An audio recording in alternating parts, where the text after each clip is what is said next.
13, M. Oui, vous l'avez deviné, être en mouvement. Oui, c'était télégraphié, gros comme ça. Qu'est-ce que vous voulez?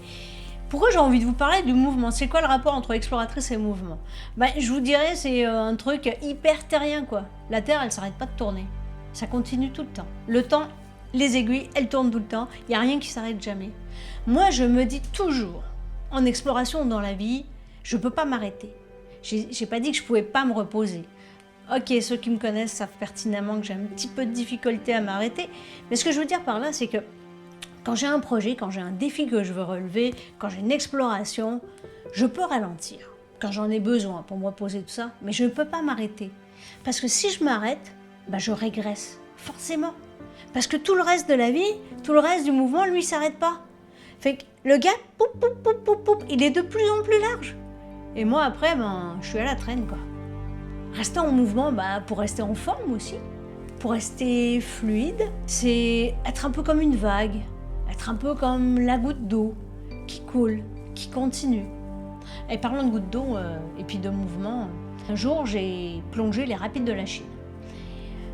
La plongée de préparation des Rapides de la Chine a été extraordinaire. Je me suis laissée dériver, je me suis laissée aller avec le mouvement, j'ai complètement lâché prise.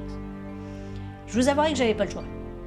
J'avais pas le choix de lâcher prise parce que le courant, les contre-courants, les espèces de petits siphons qu'il y avait, etc., ont fait en sorte que j'ai fait des 360 degrés dans tous les sens. J'avais même un marqueur à la surface qui, à un moment donné, a disparu sous l'eau.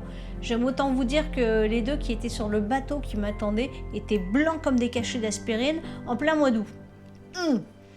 Mais ce que ça m'a appris, c'est que quand on lâche prise, quand on reste en mouvement, même si on ralentit, même si on se laisse porter par les autres, on continue d'avancer. Puis on continue de se rapprocher de l'objectif qu'on veut atteindre. Être dans le mouvement, rester dans le mouvement, ça se matérialise comment chez vous? Vous pouvez me l'écrire là-dessous. Ouais, non, je chanterai pas parce que il va pleuvoir, neiger, le déluge, c'est certain. D'ici là, on se retrouve naturellement demain. Alors, ciao, bye et bonne soirée!